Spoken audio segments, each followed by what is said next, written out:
Tonight we're very lucky to have our current president of the Buddhist Society, Dennis Sheppard, here with us tonight. He'll be leading us in the meditation and giving a talk as well. Dennis needs no introduction really. He's been here from the very beginning basically, and he's not only the current president, but he's also served multiple terms here and has always led with his very gentle and warm approach. Amongst his many roles, he is a marriage celebrant, he's a counsellor, and he's a clinical hypnotist. So I'm sure that will make for a very interesting talk tonight. So I'll hand it over to you, Dennis. Thank you very much for your time tonight. Thanks, Anusha. So I wanted to pitch my talk tonight, if I could, around the meditation again. I really quite like doing this, so just so that we can, or so that I can actually bring the talk that I'm going to give more into the practical nature of the meditation that we do at the beginning.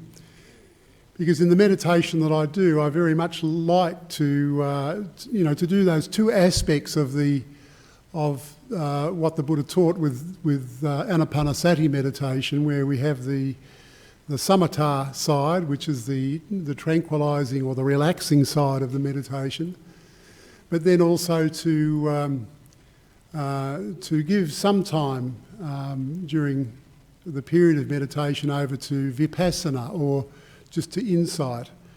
And that's really where I'd like tonight to take the talk, if I'm able to do that. I hope that I can do that, just to explain really a little bit about what I sort of see, and certainly I think the way the Buddha saw when he taught all of this, just what is really the right view, the right way to see meditation, the right way to use meditation, the right way that we can apply it to our lives. So anyway, that's the aim. So if you like, we can start with the meditation. I'm sitting on a chair here tonight. I often do sit on the floor. I don't mind sitting on. I sort of use all sorts of all forms of posture in my meditation. But tonight I've got a bit of a sore back, so I don't want to exacerbate it any more than what it really is at the moment. So the main thing with meditation is just really to have that back nice and straight. It's, to getting the right energy flowing in your body is just such an important thing. Once you get that right, generally the stuff that's going on in your mind and the movement around it will sort of come into line much more easily. And it doesn't matter if you're sitting on a chair or sitting on the floor, really, for that matter. Whenever I sit on a chair, I usually do like to bring myself forward so that I'm not using the backrest necessarily. But again, this is really for your own deliberation, if you like, your own way of working out what's the best way, the most comfortable way for you to sort of sit over the period of the meditation that we're going to do. So if you would like to make yourself comfortable, you could just maybe start with your right hand on your left, if you like, and just your thumbs touching. I only say that again just for something to do with your hands, so that they're not, as Ajahn Brahma always talks about, fidgeting. And then close your eyes, breathe through your nose, close your mouth, and you just notice that your tongue will just naturally go to the top of the roof of your palate. Just let it rest against the palate. And just take in a few deep breaths.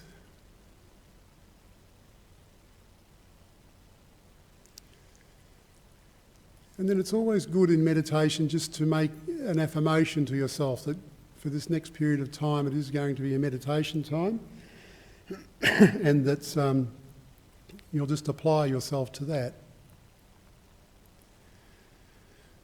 So then bringing your attention inside your body, and we're just going to start with just a quick sweep through the body. So just starting at your feet.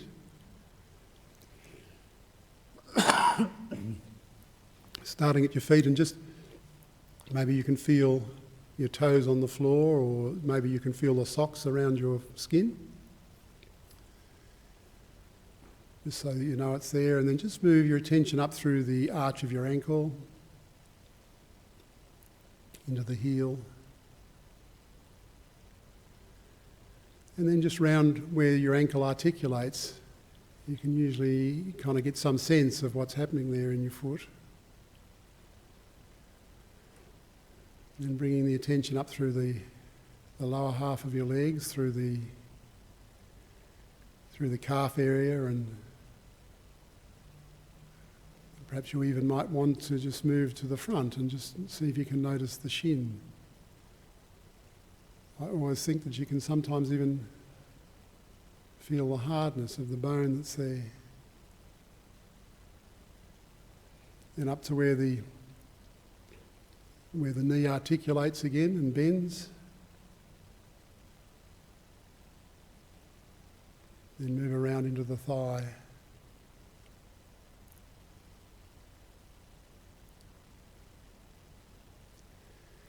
And as you're doing this, just gently relaxing, as if you find any areas of tension.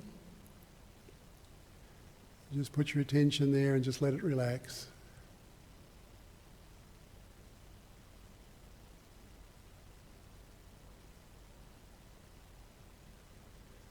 Then move through your bottom area, where your bottom is seated on the floor or on the seat. Then up into the tummy, around the lower back.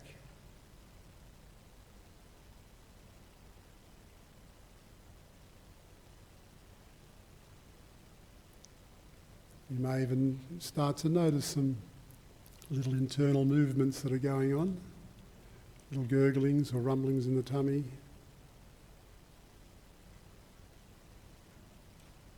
Then moving up into the chest area.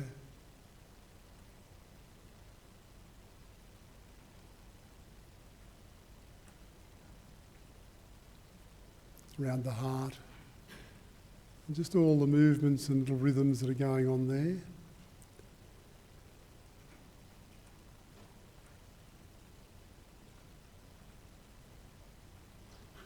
And then just feel your arms as they hang by the side, just hanging down naturally, bent at the elbows.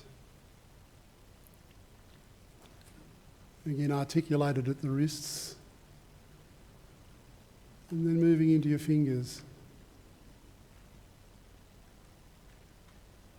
I always like to just linger around this a little bit, because your fingers usually show you quite a lot of sensitivity. Because by this period of time you might even be noticing that your body's starting to relax, and if there is some tingling that you can feel around your fingers, sometimes that tingling can be easily spread to the rest of your body, so that you start to notice that relaxation as it starts to come.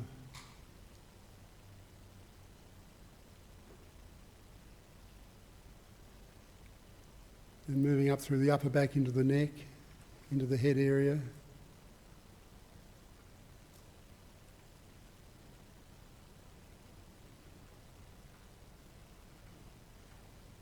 Around the back of your eyes. Certainly around your mouth and your lips too is another area where there's usually lots of sensitivity. Maybe some tingling.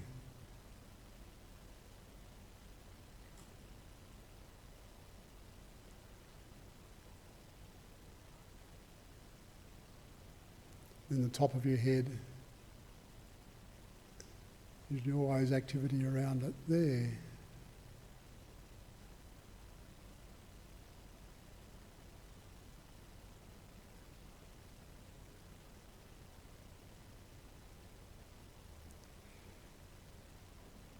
And then just sort of notice yourself sitting, just notice the whole body sitting, just bringing the attention inside your body.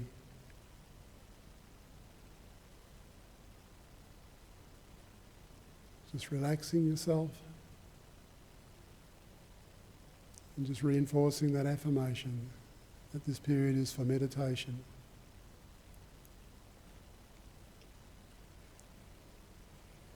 And then when you're ready, just find yourself on the breath, really wherever you'd like to notice the breath, but if it's around the tip of the nose, that's always a good place, I think. And it's just a matter of standing guard there, just watching the breath coming in and out.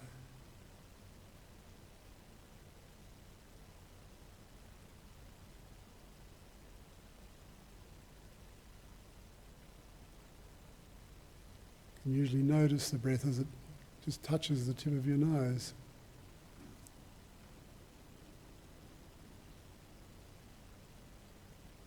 As I'm sure that you all know, the exercise is really just to stay with the breath. And then as soon as you know that you've moved, to bring the attention back onto the breath.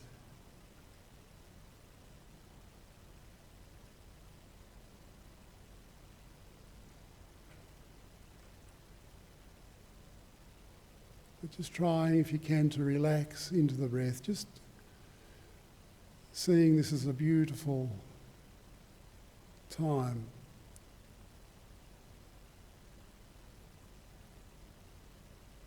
Just knowing that this breath is life-giving. Having gratitude for it.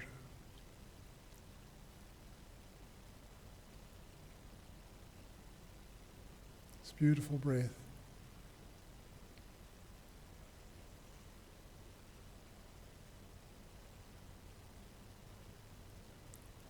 And if you'd like to, you could even just soften your face a bit, just to relax the muscles in your face and around your mouth and your lips. Just allowing, if you like, just a gentle little smile.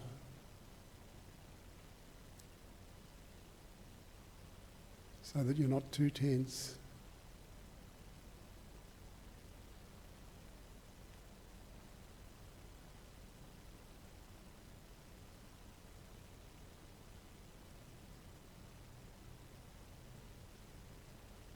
And we're now moving into the samatha side of the meditation.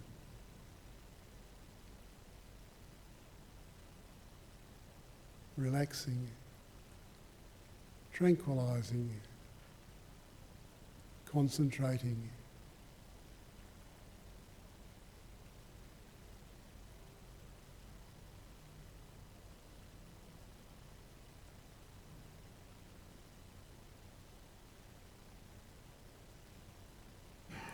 And don't be frightened to feel the pleasure of it, the beauty of it.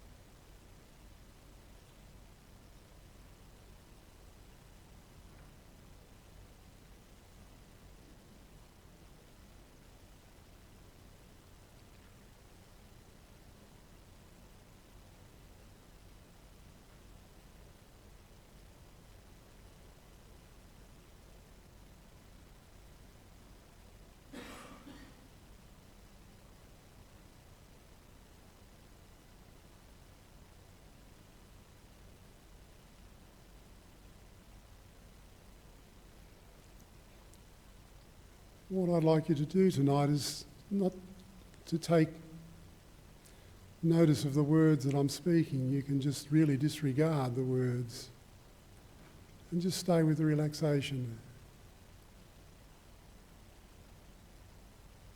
Just so that you're not overthinking things.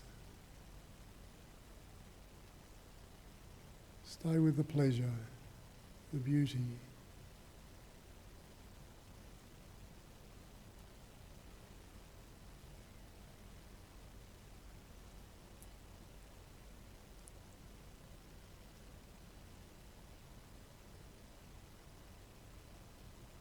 If there is any tingling or any pleasure that's sweeping over your body, you can just enjoy it. Let your body relax.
Just staying with the breath.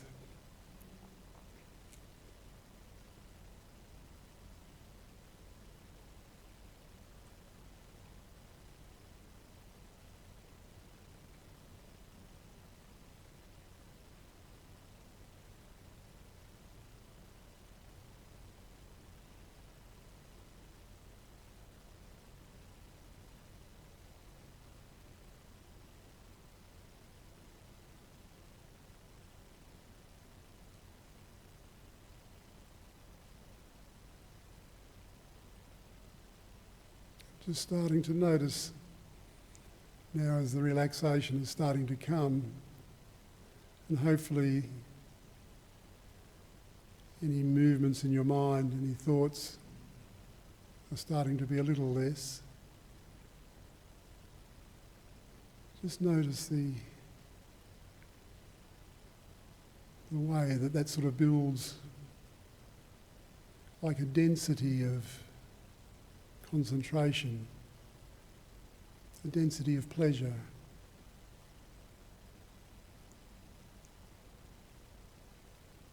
As your mind just starts to let go and just let the relaxation come.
It might be for you that inside your body you're feeling other movements now that your sensitivity is starting to develop and be a little more sensitive.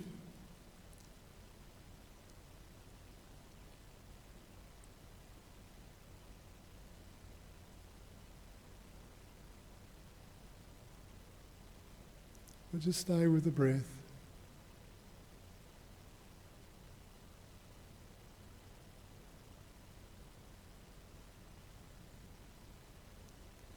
And just let this beautiful relaxation process,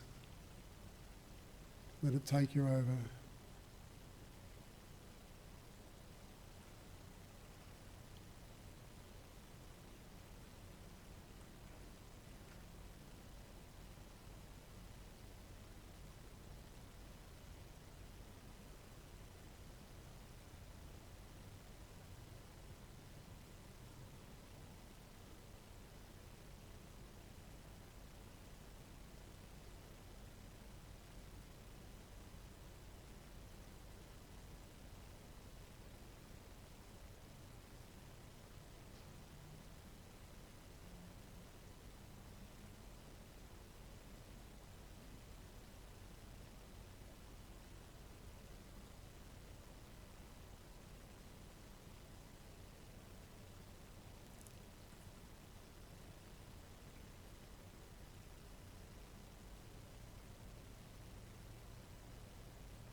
And now, without losing that density of relaxation, that kind of focus, that clarity that starts to come with the sensitivity, just keeping all of that without thinking. I'd like you now just to leave the breath go and just to watch your mind.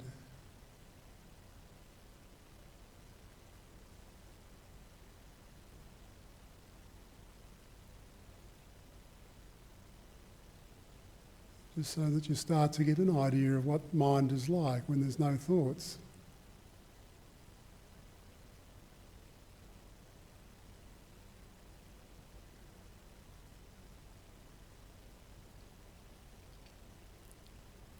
And once again, not to try to analyse any of the words that I'm saying, trying to make sense of them all, just let them flood over you. Just sounds, just words coming and going.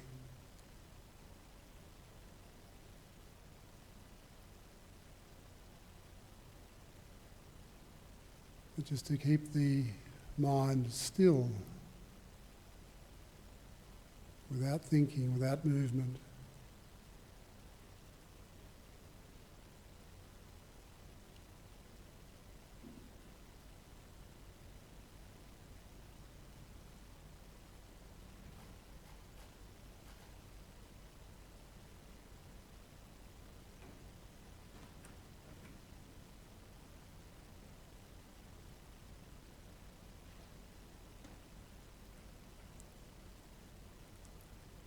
And then again, without any analysing, you can just start to notice that there's a contentment that can come.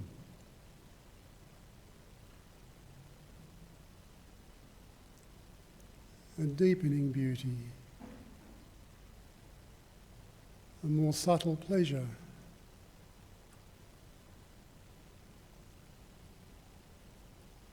as the mind just starts to settle into stillness, leaving the body behind.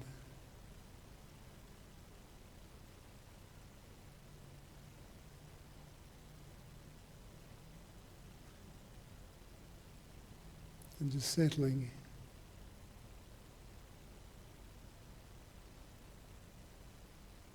Settling to a place where there's no movement of mind.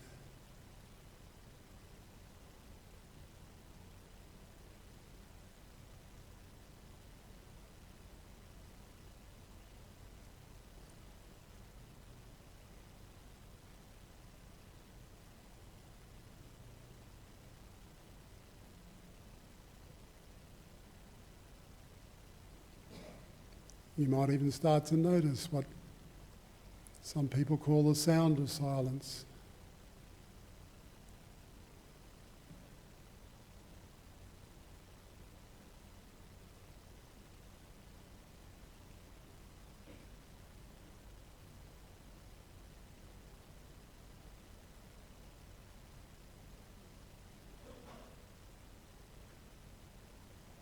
There's no thinking.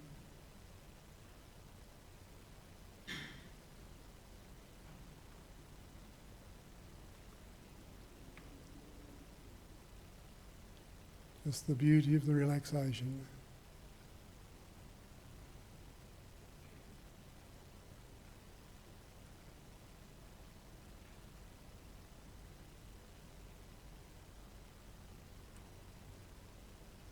And hopefully just that growing awareness of the stillness, the quietness of mind.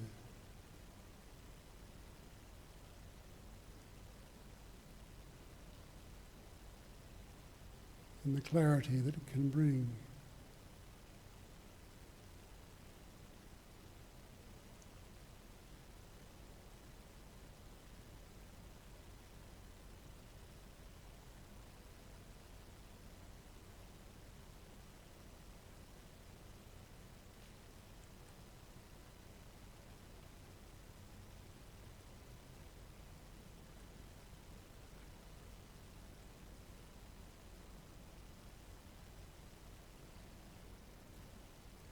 And you can always, if you start to feel a bit lost, you can always just come back to the breath and sharpen up your mind again.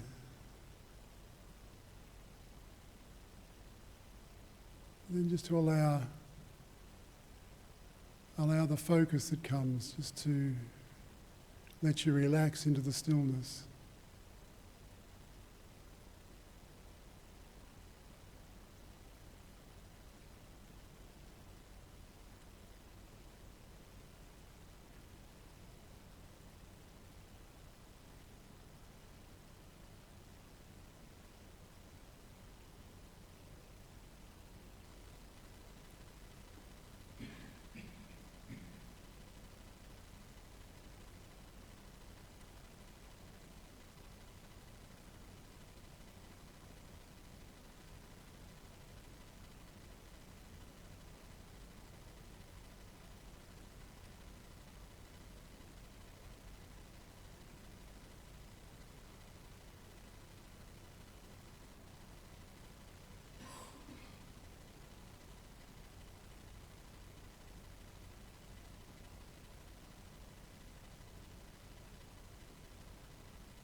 And I'd like you all just to take notice of that stillness, just to know what that feels like.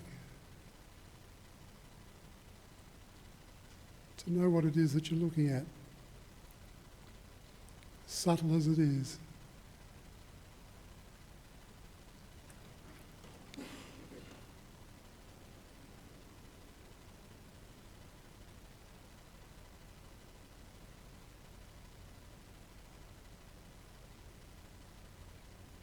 And for you to know that that stillness is always there.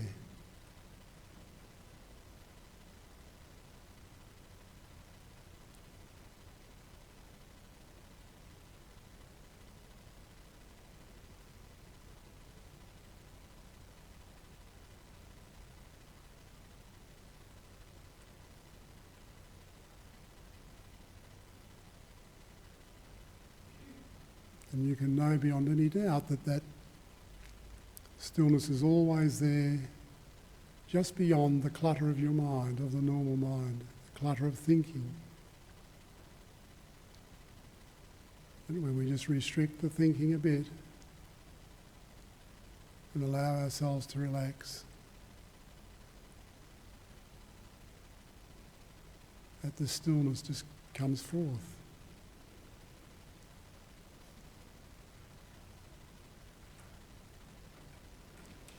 It's radiant.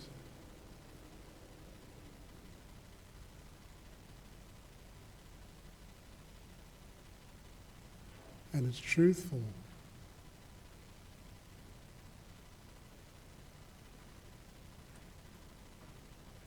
Because you're starting to get closer to the present moment.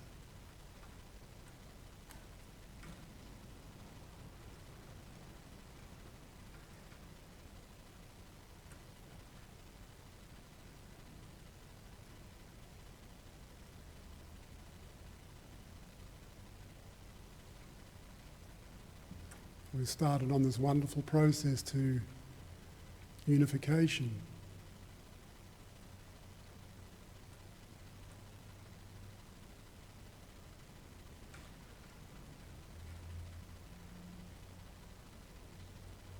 We're starting to develop true mindfulness.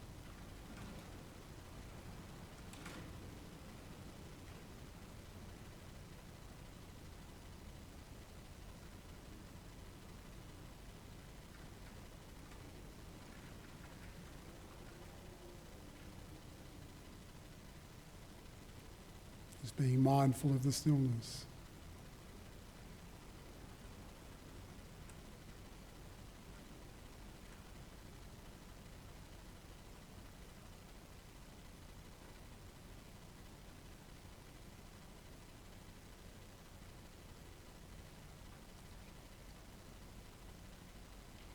And I'd like you to notice too that that stillness is there, even though my words are coming into it, into the space of the stillness. The stillness doesn't stop. It's continuous.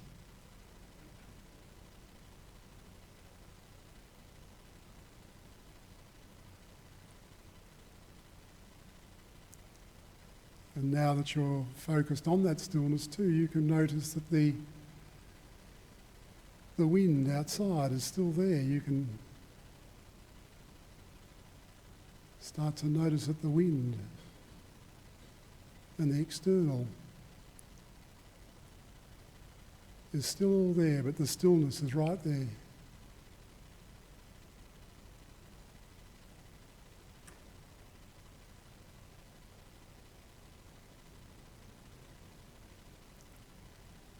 And I would encourage you all to cultivate that stillness.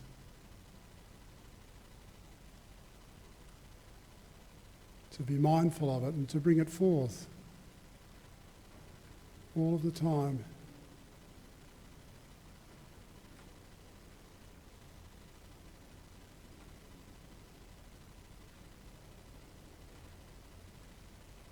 Because the stillness is pointing to truth.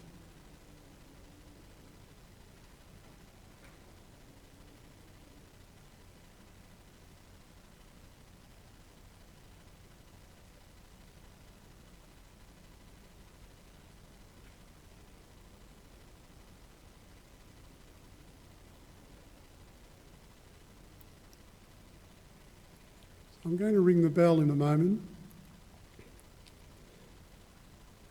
reluctantly. But again, just as we normally do here, I'll ring it 3 times, and what I'd like you to do is just to contemplate what's happened for you over this meditation period, and just contemplate over the 3 ringing or resonances of the bell. And then when the 3rd ring starts to fade away, just to bring your attention back to the room. But when you do come back to the room, try and bring the stillness with you.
I hope that was a pleasant experience for you.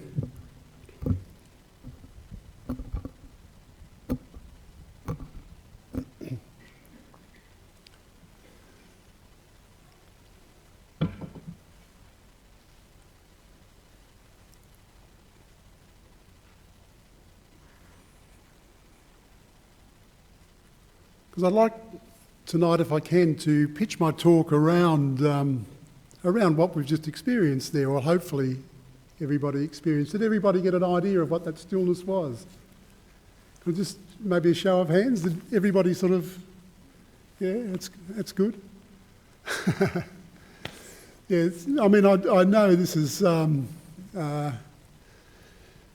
be different interpretations of what happened in your mind, and but I do trust that if you keep working with that, that stillness will become very real for you, because it is a real thing. It's quite a palpable thing that just sort of sits in the present moment all of the time. It's actually what we might say as emptiness or spaciousness, just like the space in this room. But it's also pure consciousness. It's still consciousness, the consciousness of being still. We kind of know that. And I'd like to start tonight with really just talking about really the way that when the Buddha first realised what he realised, when he realised this idea of his enlightenment, just how he kind of noticed that this was a very subtle thing. You know, when he first experienced it, sitting under the tree, thought, gee, you know, how am I going to teach this? Who am I going to tell? You know, there's just no way that I could really, it's just too subtle, this idea of... And then it says in the scriptures that all the powers, all the forces of goodness descended in and around the Buddha and told him just to go and seek out those with just a little dust in their eyes, so that he could teach. And that's really what first propelled him into this teaching. And I mean, I like to sort of reflect on that idea from the Buddha, just the subtlety of this, because it is like that for all of us. This is a very, very subtle process that we're working with here, just to develop this stillness. The stillness, certainly as you practice more and more with it, it'll become more and more real for you, and it's, you know, something that you know, you can eventually work with quite easily and quite well. I know Ajahn Brahm's teacher, Ajahn Chah, used to say to his monks in all of the retreats that he did, he would say that he would encourage all the monks to make sure that you ground yourself in mindfulness, and he was meaning this, to ground yourself in the stillness. Ground yourself in this knowing of the stillness. Because he said then, you know the apparent and you know the transcendent. And he was there particularly talking about the apparent as being, just as I tried to explain to you there in the end, part of the meditation where just the ordinary humdrum of life, just, you know, your breath going in and out, and maybe the wind blowing, the sound of my words going in and out, all that doesn't stop. But the most important thing that you've got there with this mindfulness is the fact that you are mindful of that stillness, that still consciousness that is right there at the heart of what the Buddha was pointing to. And what Ajahn Chah means when he sort of points to this as the transcendent.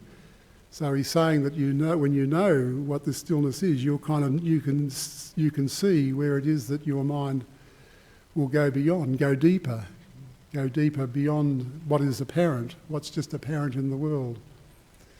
And this world is very, very confusing. There's no doubt about that. It's sort of very difficult to very difficult not to get caught up in it, not to get caught up in your feelings, in your emotions, and all of this stuff that we can find ourselves involved with. But when the Buddha was talking about this, he said he said, come and see, come and have a look at this. And this is what we all need to do. We need to continuously look, to continuously try and be with this, because it is, if you know, the truth is if we don't make this present moment real, this mindfulness of the present moment real, the practice will just sort of fall by the wayside. And I know that everybody that's here, everybody that's come, if you've got the interest to be here tonight, you've got really, and for those that eventually see this on the internet or on the internet afterwards, those that are watching, you realise that you've all got this potential. We can kind of do this. We can make this real for ourselves. It's not something that's airy-fairy or something that we just have to believe in. It's something that's quite real, quite palpable, something that we can all sort of get involved with.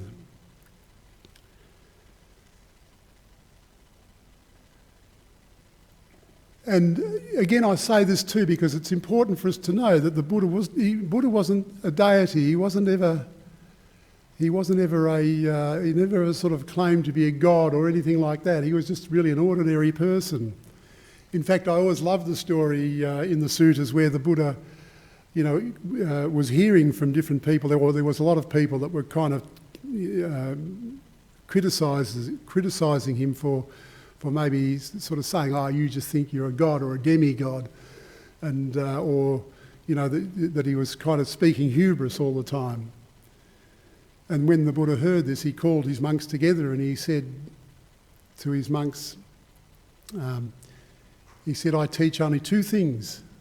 He said, "I teach the arising of dukkha and I teach the passing away of dukkha." And really that's where I would like, in a way, to go with our talk tonight, because basically it's true that this universe, even now, it's in a state of perfection. I mean, we might not think it is that way, but that's the reality of it. This universe is really perfect, with all its trials and tribulations, with all its troubles. It's from our point of view, it's made up of all this conditioning, and this conditioning gets into us, and we kind of are always working with this conditioning. And that conditioning, once you grab one side of it, once like it's, I can feel this table here and I can sort of say, well, that's smooth. But really I only know that smoothness is there because I can also apprehend what roughness is. And it doesn't matter really what you grab onto in your life, when you're grabbing onto conditioning in a way like this, that conditioning will always it always is this duality. And if you grab one side of it, the other side will, eventually come on to be the fly in the ointment, as it were. So this is really what the Buddha meant by dukkha, because it's always been I think it's a wonderful thing in the way that he sort of teaches the Four Noble Truths of Buddhism is a wonderful thing, isn't it? But just for the Buddha to sort of start off the very first word that he teaches about what he discovered is this, pointing to this dukkha, pointing to this trouble that we have in this perfect universe. So understanding dukkha is obviously very, very important, a very important thing for us all to work with, to sort of notice and understand what this conditioning is. And as Anusha was saying, for part of my sins, I do quite a lot now of hypnosis. In fact, I do past lives, and since 2004, since I really started to learn learn and practice this, and offer it as a something that people can come and work with me, I've really started to see this conditioning process so clearly. Because it doesn't really matter where we go. There's conditioning happening all of the time, because basically we are dissociated all of the time. Basically, we're never really quite present. We're lucky in that our mind is, we've got this consciousness that's there all of the time, and that when the conscious mind is there, it does sort of in a way keep us safe, because it knows, the conscious mind knows that, the fire might be warm, but it's, you go to put your hand in the fire, the conscious mind's going to say, no, don't do that, that's stupid, you'll burn yourself. So the conscious mind protects in many, many ways, but sometimes it protects too much, and these times of dissociation, when they come, things can slip into our mind that are really just, we're totally unguarded with it. And dissociation is something that happens really to us all of the time, especially when we're children. We're just like open little sponges, really, aren't we? Anything that we're told we'll take in and believe. So it starts off with your parents. Your parents will condition you into the way that they think, and it's pretty hard not to have that conditioning from your parents. It is, isn't it? And then as you get older, your friends start to influence you. You want to be the same as your friends, and you sort of take all this conditioning on. I'll believe things this way or do things this way. And then there's the schools and the teachers. They all come and they do their jobs as well. They come in and condition us. And then governments do. And especially if you're living in places where it's not so wholesome, where there's maybe war and trouble like that, this conditioning that comes into you can be really quite all-consuming, and makes it very, very difficult to do what we just did there. Makes it difficult to be able to sort of sit and reflect on what the present moment is, because the mind is just in a constant turmoil, a constant play of thinking. And that's how it is for us, most of us, all of the time, isn't it? This monkey mind that jumps from one thing to another. Because, and I've noticed this too with in the hypnosis, because hypnosis is actually a process where we use three techniques. We can either confuse the mind, we can shock the mind, or we can bore it to death. Just send the whole thing into boredom until the conscious mind just goes away, and then the subconscious is open for the hypnotist to put suggestions in. But whenever we're in states like that, whenever we are bored or whenever we are in shock, that's especially an interesting one, I think, too, because anyone that's in a state of shock is in a state of hypnosis. Their subconscious mind is totally open. So, you can, and that's, maybe even an interesting thing just to remember if there's someone, in a trauma, in a road accident or something like that, and they're lying there and they're bleeding, you can even sort of make suggestions, like stop that bleeding, and it'll, the mind will just sort of naturally close up, because that's what it's being told. Because the subconscious mind is, in a way, very childlike. It will take in anything.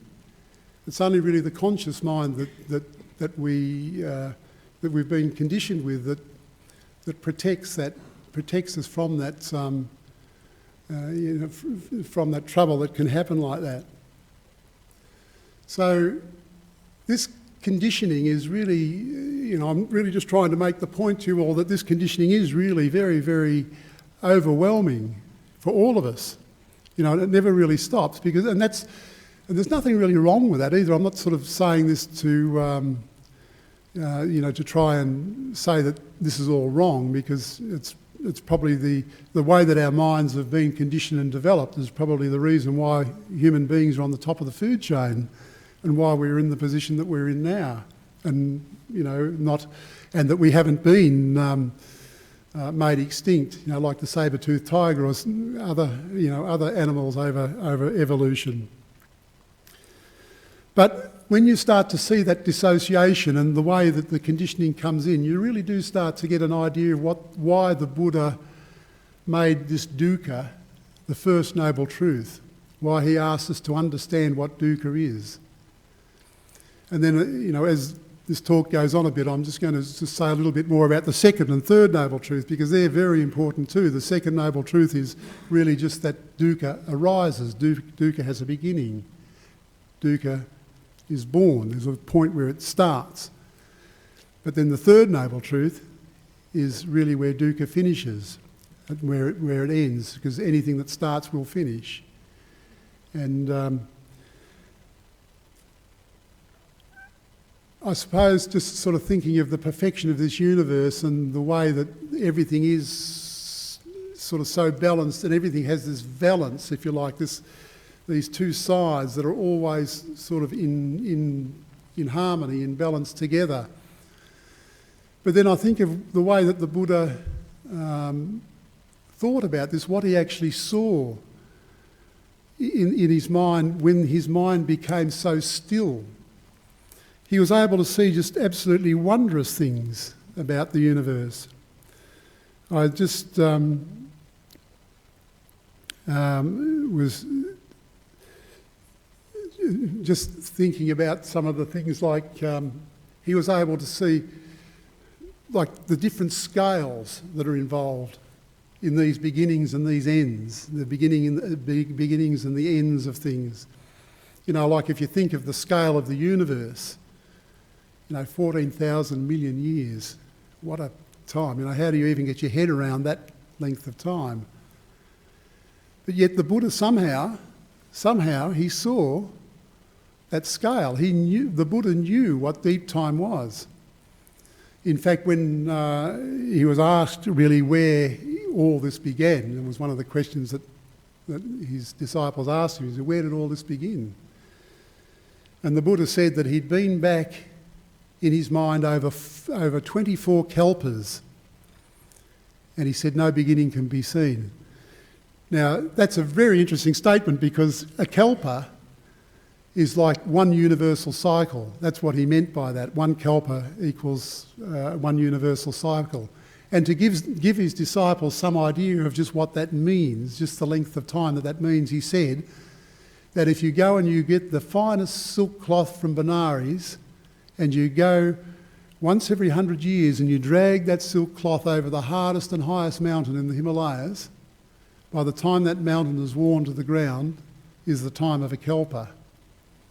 So I don't know if the Buddha knew about 14,000 million years. He probably didn't have necessarily concepts like that, but you can see with what he was talking about there when he was explaining what a kalpa was, that he had a very, very good idea of what deep time is, what cosmological time is, to be able to sort of see over all those, and 24 universal cycles.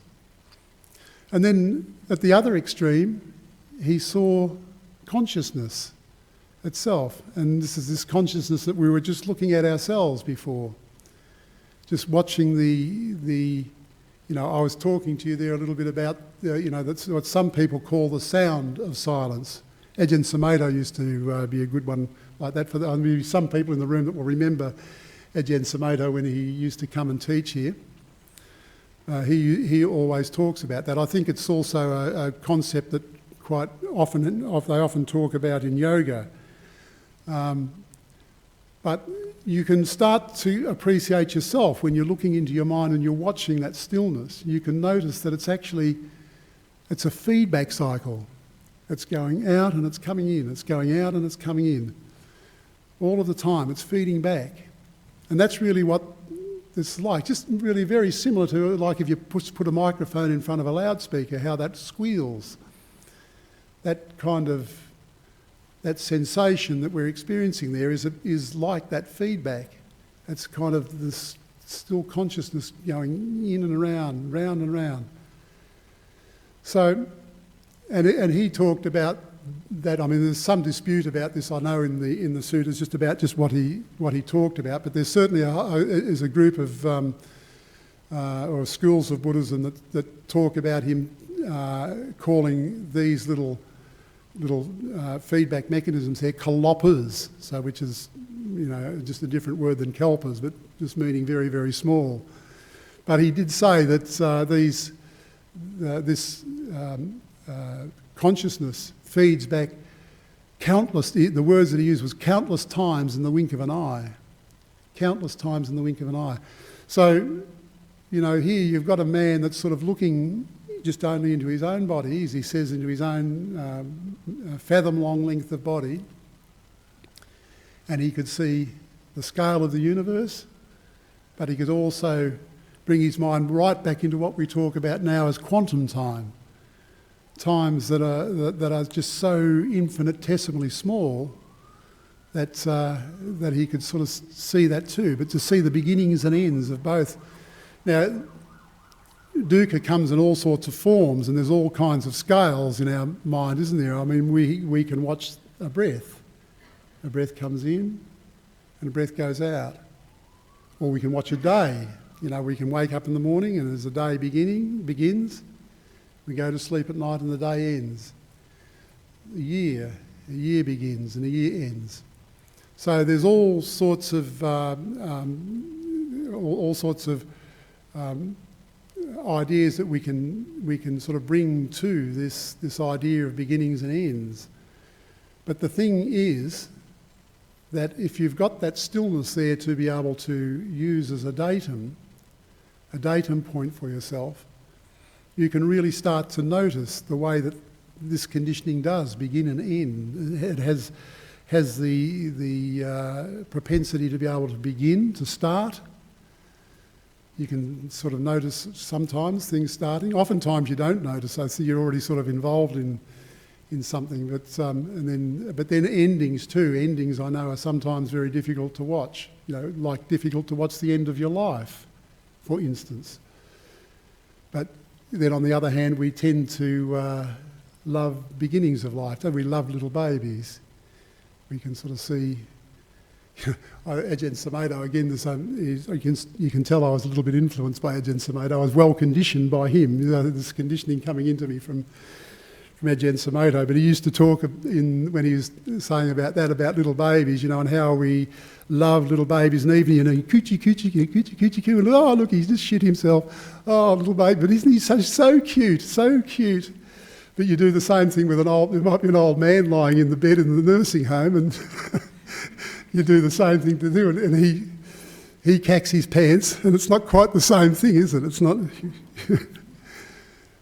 And I suppose it's like that with all sorts of all sorts of things. Spring always seems to be more interesting than say winter. When the ending of those cycles. But all these things, all these cycles work in our world and in our mind and in our day-to-day life.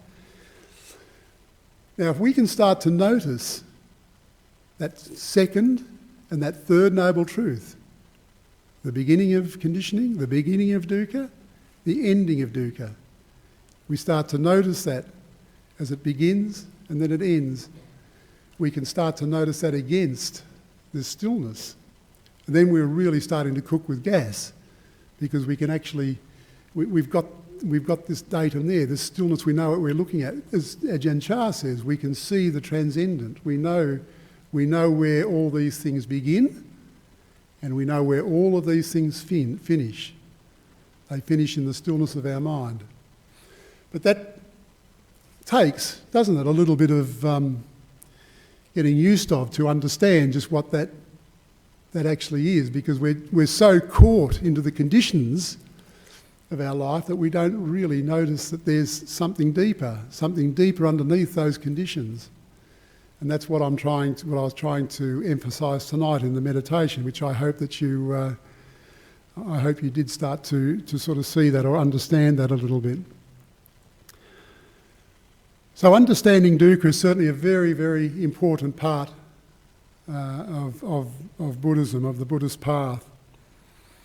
And then learning how to let go of these conditions too is a very, very important part of this life. And Ajahn Brahm, he's certainly got some wonderful stories and wonderful help, really wonderful help to all of us in practicing to do this, to be able to let some of these conditions go, and just what that means.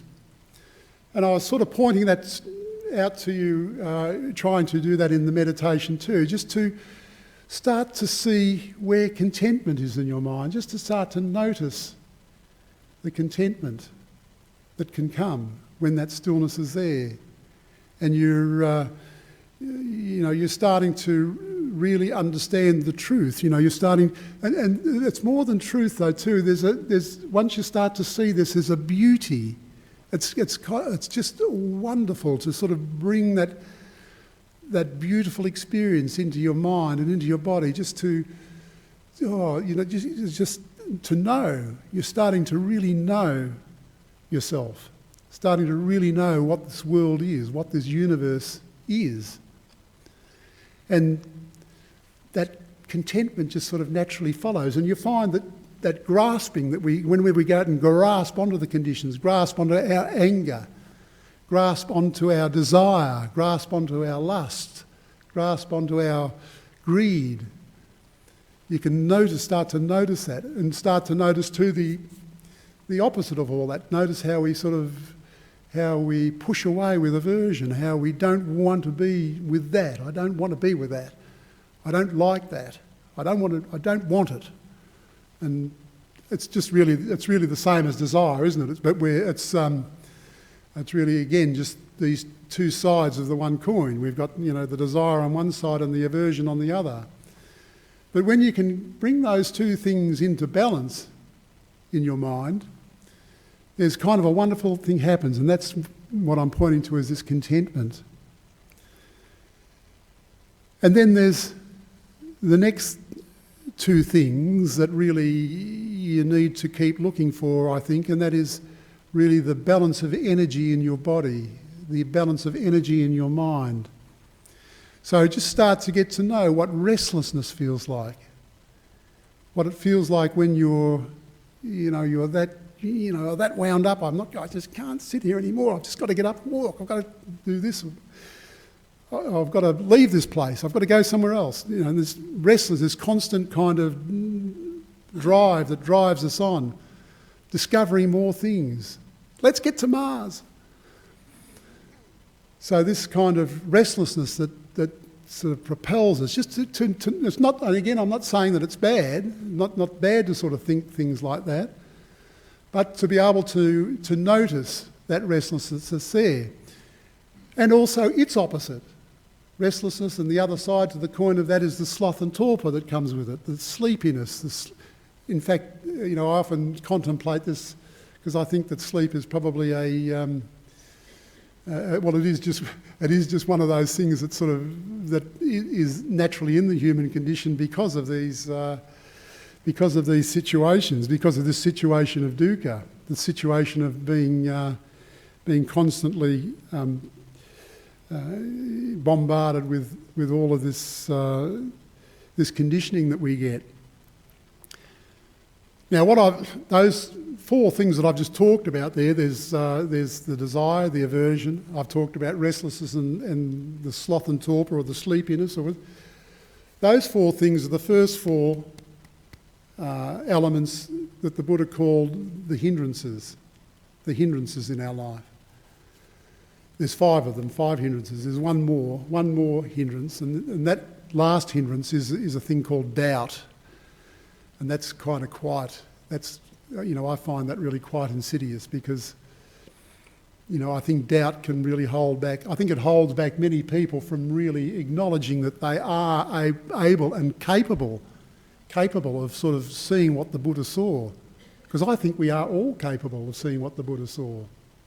I'm sure everyone in this room is very capable of. But I mean, that doubt, when that doubt comes there, it's kind of like a colossus at the door, isn't it? So, you're not going to come in there. Who do you think you are? You think you could think what the Buddha thought? But yet, back in the Buddha's day, there was thousands of people, that became enlightened. Monks and nuns, and certainly lay men and lay women. So these 5 hindrances and just this idea of letting go, just starting to understand what letting go means, and sort of understanding that whole idea of the hindrances, and just start to really see the balance, just see what it's like when your mind is nicely balanced. And the balance comes when the still consciousness starts to be real for you.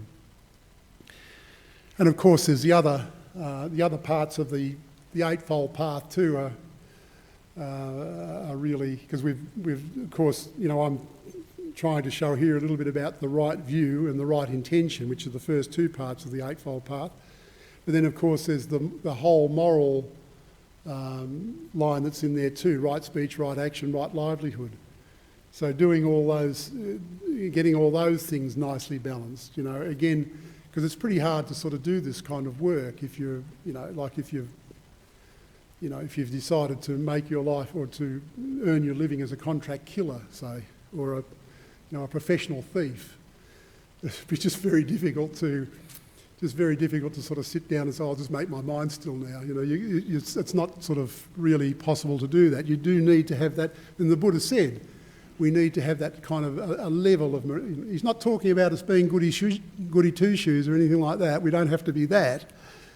I mean, we don't want to try and make ourselves, more pure than heaven, but just to recognise what a moral dimension is to our life, so that we can get ourselves nicely balanced, so that this contentment can start to arise for us. So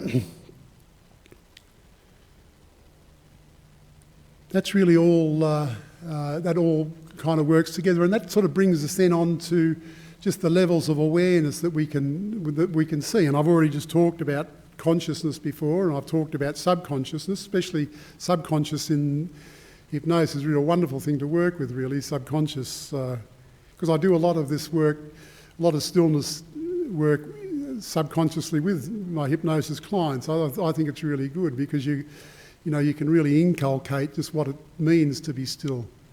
Actually, even through that process of the subconscious mind. But there's also times when we're unconscious as well. But just because you're unconscious, though, it doesn't mean that you're not conditioned. I mean, the world is sort of going on all of the time. And I'm going to come back and talk about that in a moment. And I just sort of want to invoke again and just bring back for your minds, or bring back for your memories, just this idea of the feeding back process. That we're actually watching there, this feeding back of what consciousness is. And with that, I wanted to just bring in the idea of rebirth too. I'm really always keen to talk about rebirth and past lives, actually in the context of this, just to try and explain just where that fits in. Because I do find that most of us in this society are really we're quite doubtful, aren't we, about past lives? There seems to be. I mean, I was at a birthday party the other week, and there was it was a lovely party. We had a lovely time, but we were just talking about various things, and there was an airline pilot there, and he was obviously grounded in science and physics. He kind of knows all of that. And we started talking about Buddhism. He even sort of said, he liked Buddhism. Buddhism's a good religion. He was telling me he really quite likes the way that all that works, But then I started talking to him about past lives. And he said to me, that's fanciful. That's fanciful. But for those of us that kind of work with past lives, we kind of know that it's not fanciful at all. Past lives are really quite real. But where do they fit? Where do they fit in the scheme of things? And this is really where, again, we can use this still consciousness. Once we can start to really work with that, we can start to use that still conscious to notice again the beginnings and ends. Because you can start to notice births and deaths, and how that is a continuous cycle, and how when this life finishes, when this body of Dennis dies and finishes, that's not the end of consciousness. This consciousness is still going on. It's still feeding back. It's the consciousness the consciousness that everything gets conditioned into. This consciousness is being conditioned at the same time as Dennis is here, and it's all in this feeding back cycle. So there certainly can be births and then deaths, but then deaths will condition births again.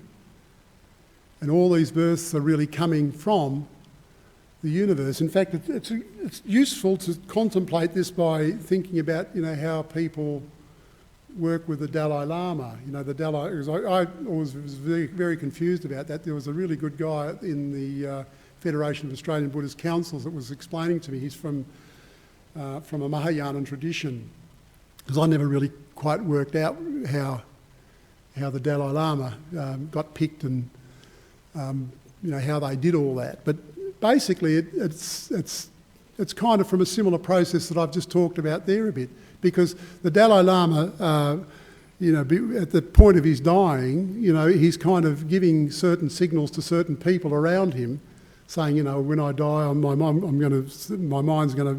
to attempt to do this with my mind. I'll go there. So already the people that are around there, they're kind of knowing roughly whereabouts.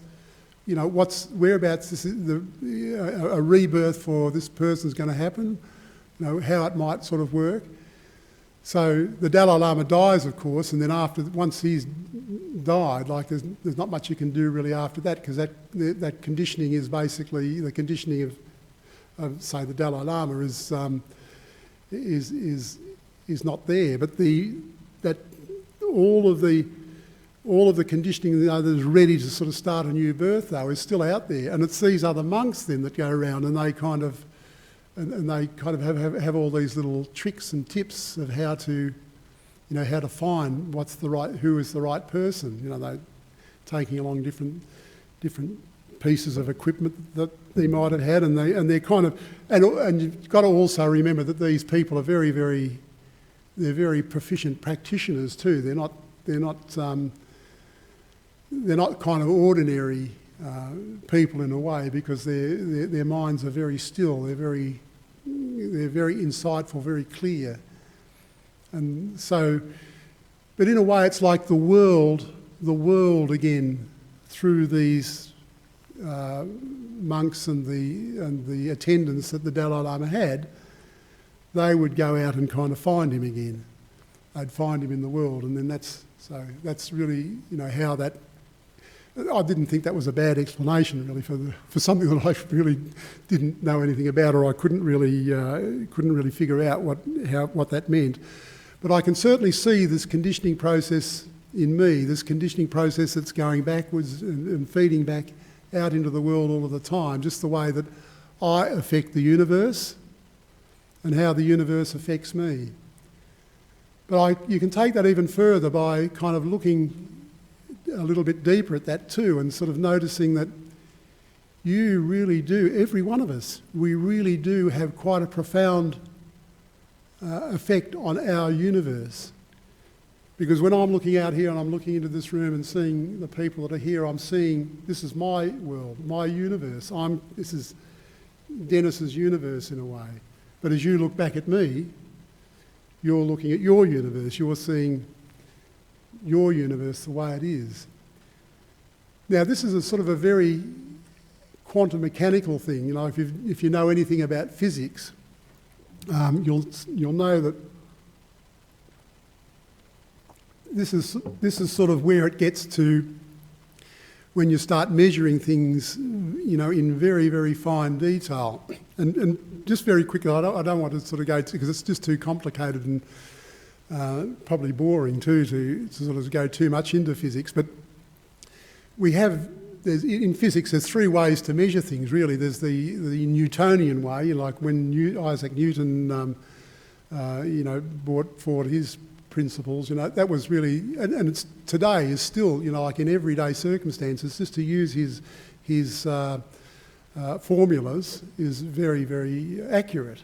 You can measure anything, just in anything ordinary that goes on into the world, and it will, his formulas will always give you the right answer in a normal world. But then when you start to get into the bigger world, when you start to sort of move out into space, you find that Newton's laws, they don't work anymore because they're not accurate enough. So this is when Einstein came along, and he invented his relativity theory. So he's kind of found that it's not because one of the wonderful, it's just interesting anyway, I think, just this, because one of the wonderful things that he did, he kind of imagined himself sitting on a photon of light. You know, you can imagine that sort of photon of light zipping along at 300,000 kilometres a second.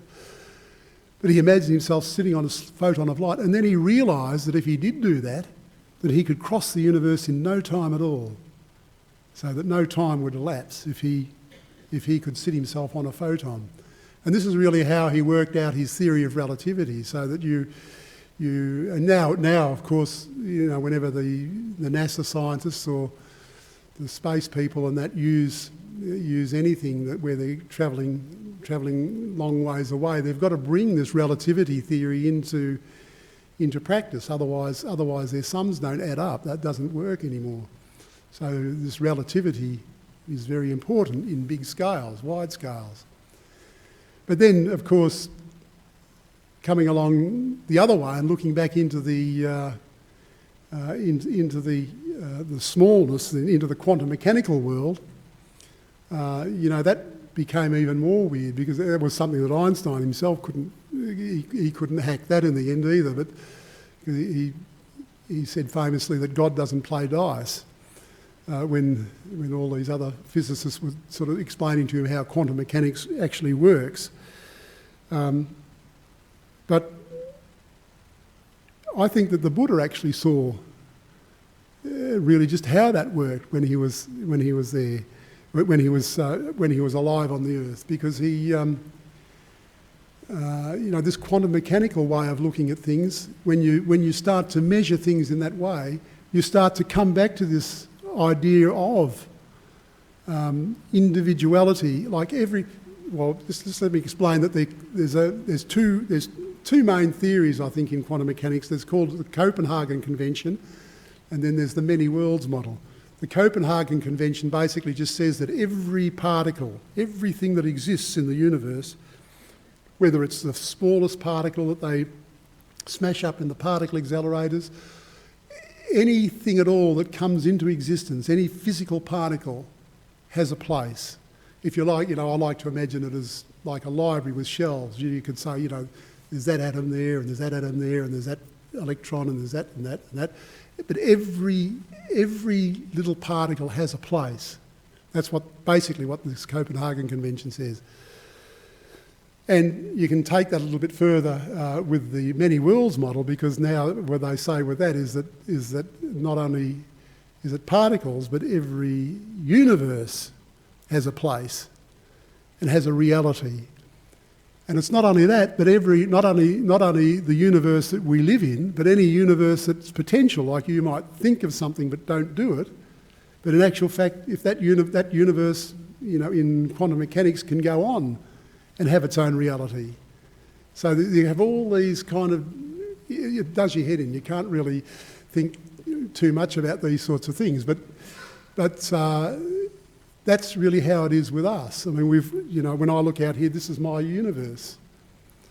And it's just interesting, because I can make my universe as horrible as, you know, I might unfortunately make it to be, or as happy.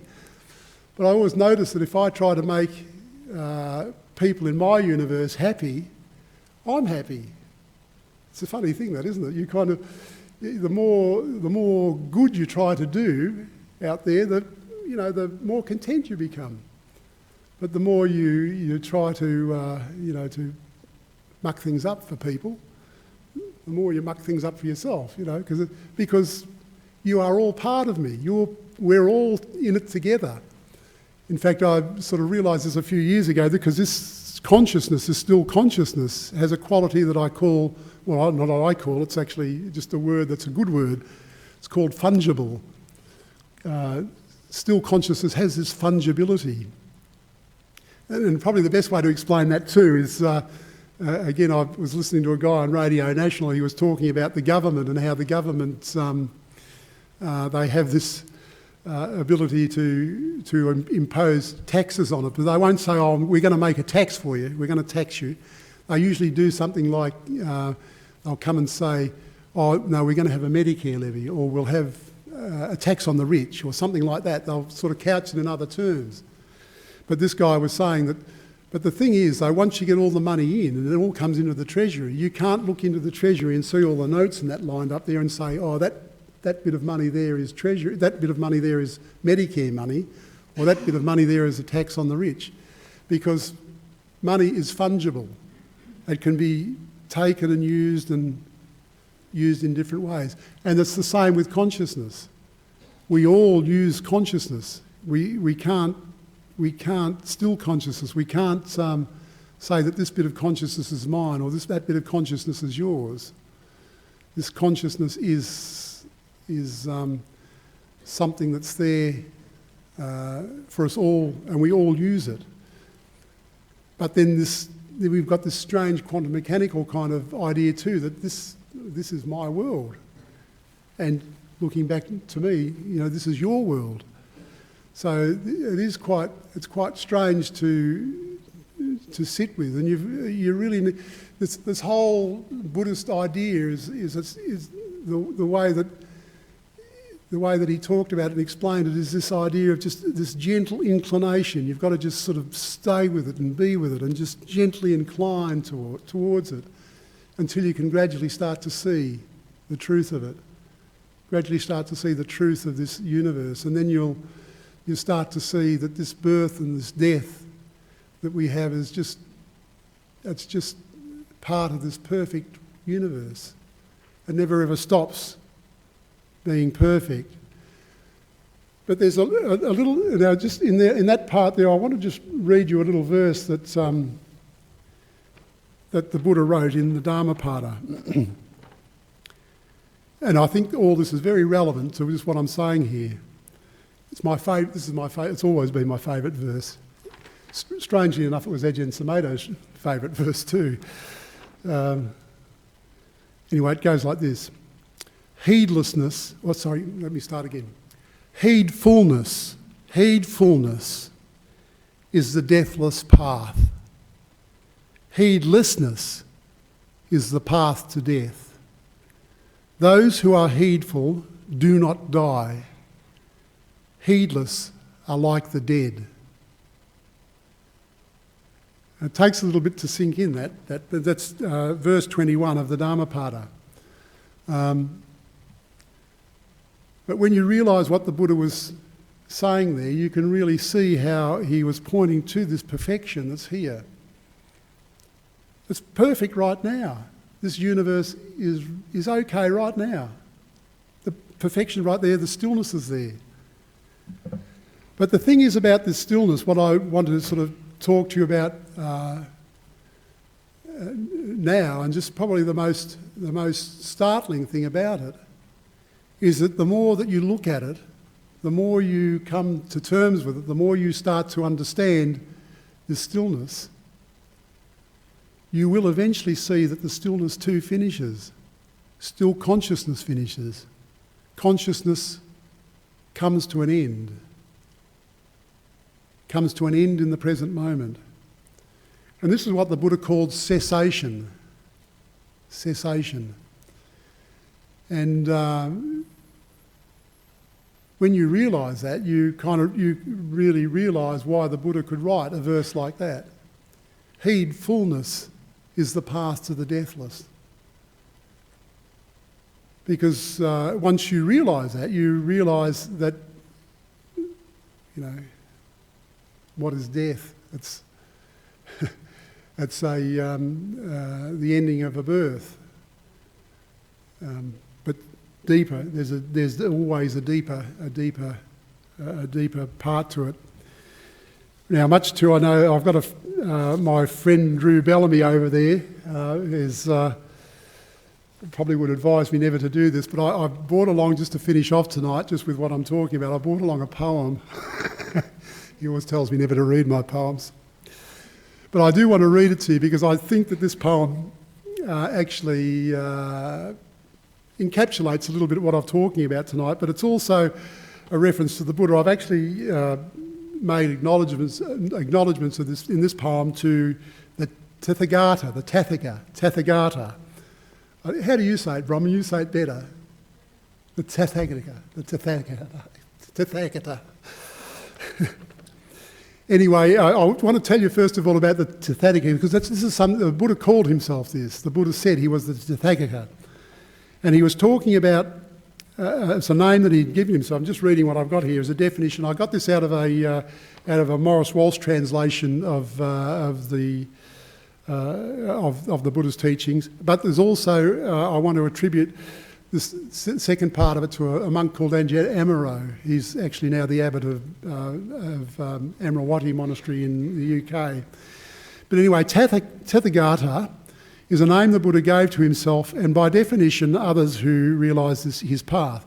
It is an ultimate description of balance as seen in the middle way. This definition is from Ajahn Amaro's writing. Tathagata is a word that can be divided up into two ways. Tathagata, so Tathagata means thus come. Tathagata means thus gone. So, as I say, that was the Morris Walsh translation, but what Amaro goes on to say is that so the Buddha was really skillful with his play on words because it means both the thus come one who is come to thusness, one who is completely here, and the thus gone one who is completely gone to thusness, one who is completely gone. So you could say that the Buddha was someone who was totally present, yet totally transcendent. He realised ultimate truth with perfect letting go. So I don't think I need to read for you or describe for you a definition of dukkha again, do I? But maybe thusness, because in this poem I've used this word thusness, and in the dictionary definition of that, it's a philosophy definition really, and it's chiefly Buddhism, it says in the dictionary. And it's the state of things being as they are, thusness. And there's also another word that's often used in Buddhism called suchness and thusness. So anyway, this poem goes, it's not too long, so I hope you kind of, you get it. Thusness is an experience to reflect on, a knowing directly connected to our being. It refers to the state of our consciousness and the purity of our seeing. Nested conditions of consciousness, with scales so immense and so small, this sixth sense unrealised will keep me blind, as still consciousness shapes it all in my mind. The breath going in and out, in a universe that contains it all. Big bangs fuse the physical with direction, while evolution shapes with its natural selection. Mental formations that gather and grow, karmic patterns that create life in flow. They move and shift to make me think and feel, grasped in ignorance because I think it's real. Dukkha arises as I move to control my life, but the more I grasp, I see my life in strife. I must find peace, but I'm lost in the maze, my life in this universe, lost in its craze. Kindness arises to point me to peace. Practice sustains and it brings me relief. Then mindfulness grows, stillness to relax and tame, its radiance a blessing with my life in its frame. Still consciousness shows as the matrix to being. It is the space of the universe that creates all I am seeing. All this I see nested in the empty space of my mind, intellect with feeling to create my life in this time. Practice reveals the patterns ingrained into the space. Each person can perceive their entire human fate, locked into patterns across universal time, or revealed as past lives in a continuity of rhyme. And so it goes with our lives in the balanced. poised but unstable, though the dualities have valence. The present moment's truth revealed in future and in past, its beauty compelling when we see how it's miscast. Still consciousness continues to reveal its truth, and thusness comes as we continue to sleuth. First letting go senses that consciousness conditions, then the universe can unify without any partition. Thusness and knowing becoming one and the same, coming or going, unity within the same frame. Beginnings and ends too finish inside this cessation. Truth comes to stay with this realisation. Conditioning becomes clear with its beginnings and ends, but the stillness maintains the present moment to transcend, maintaining the continuity with no thing to contend. Transcendental experience showing death as a friend. Thus come and thus gone, now lost in the frame, too coarse to be measured in the present moment's name. Still consciousness can finish at death's sweet touch. Thusness blooms without dukkha to clutch. So I'll leave my comments with that little poem, and it's, just online, so we'll invite any questions if you would like to ask any. Oh, good on you, Drew. Sorry about the poem. Yes, Rob.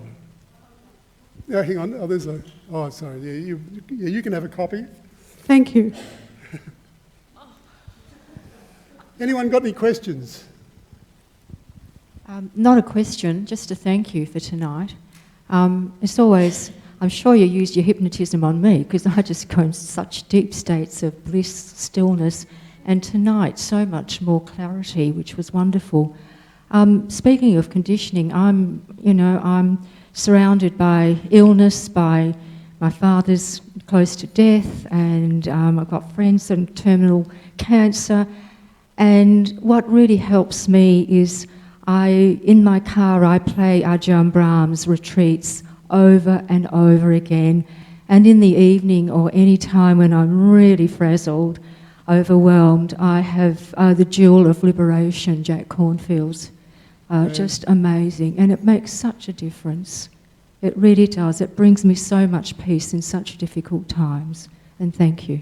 Wonderful. Thank you. Yes.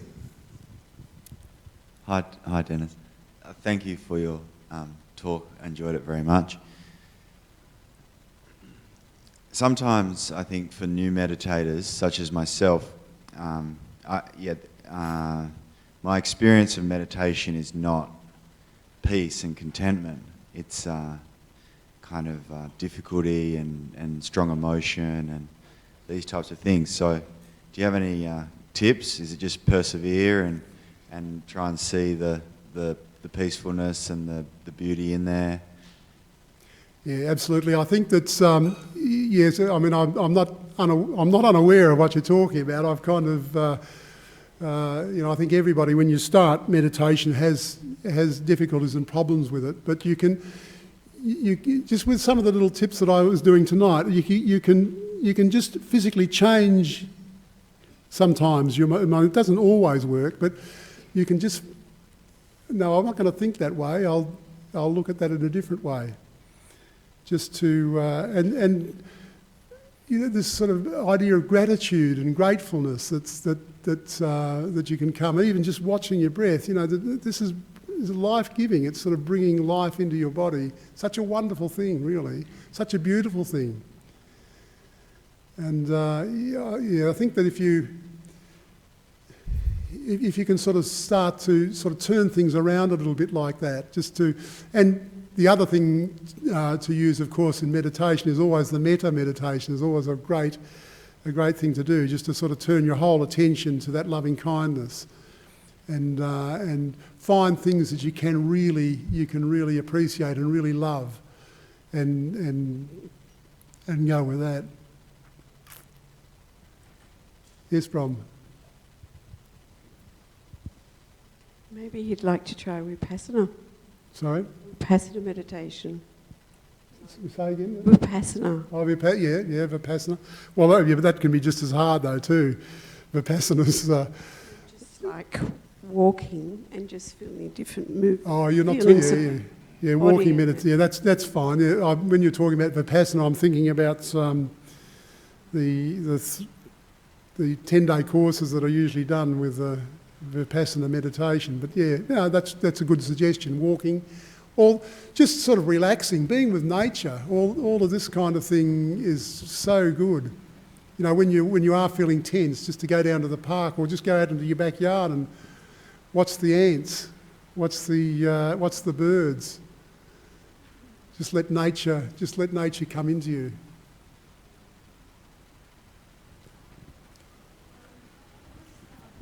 Yeah, just wait for the mic. It's always a good thing to. Thank you. Thanks for the talk. I was just wondering, curious about when you talked about past lives. Yeah. Do you think that some people might hold like trauma from past lives, Oh, like in absolutely. their current life? And if so, how would someone kind of manage that, or how would they? Yeah, I don't know. It's just an interesting concept.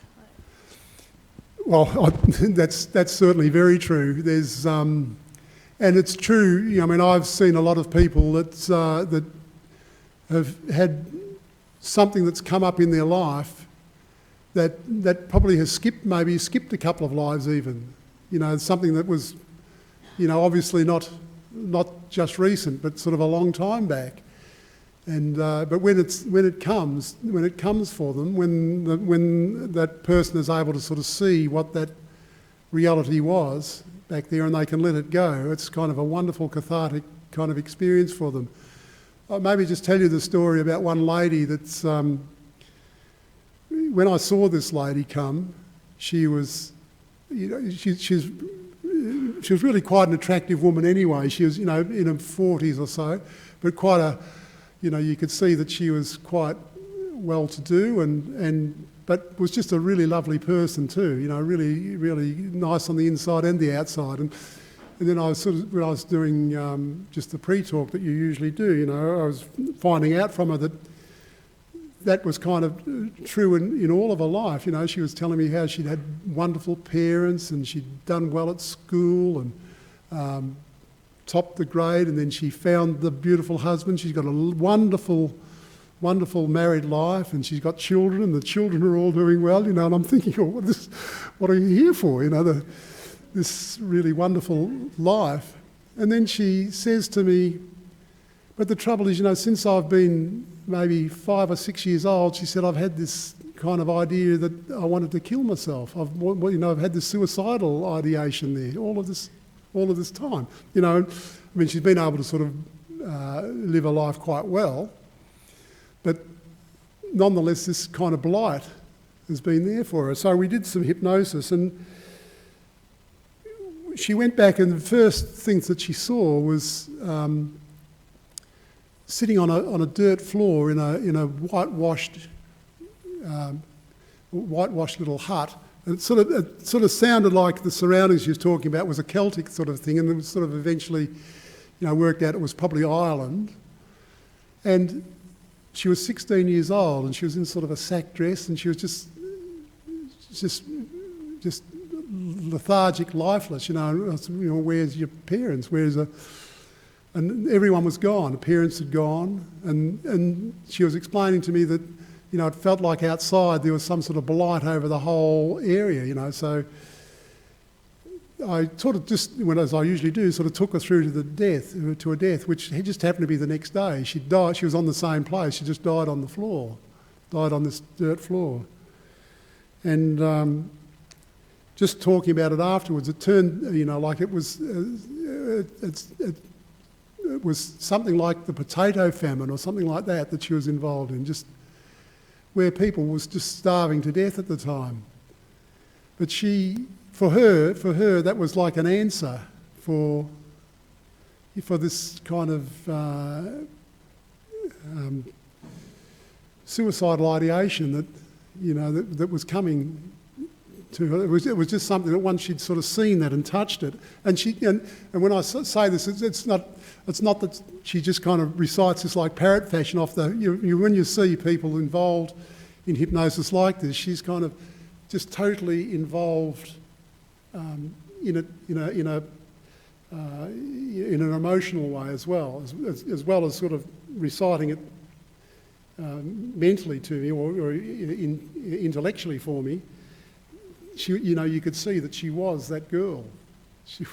She was that girl on the floor, feeling it, and so it's very interesting, and I mean, there's just so many cases that I could sort of cite to you like that, where people can come and touch things like that in their mind, and then just be free of it. Yeah, it's very common. It's a good question.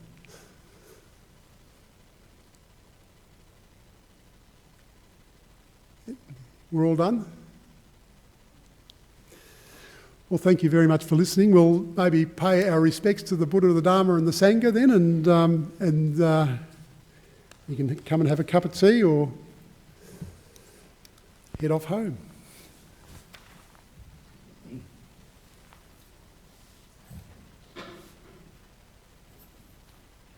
Araham Samma Sambuddho Bhagava Buddham Bhagavantam Abhivademi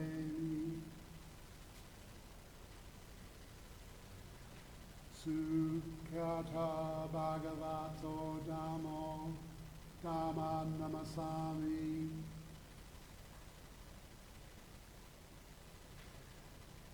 Supapano Bhagavato Savaka Sangho Sangha Namami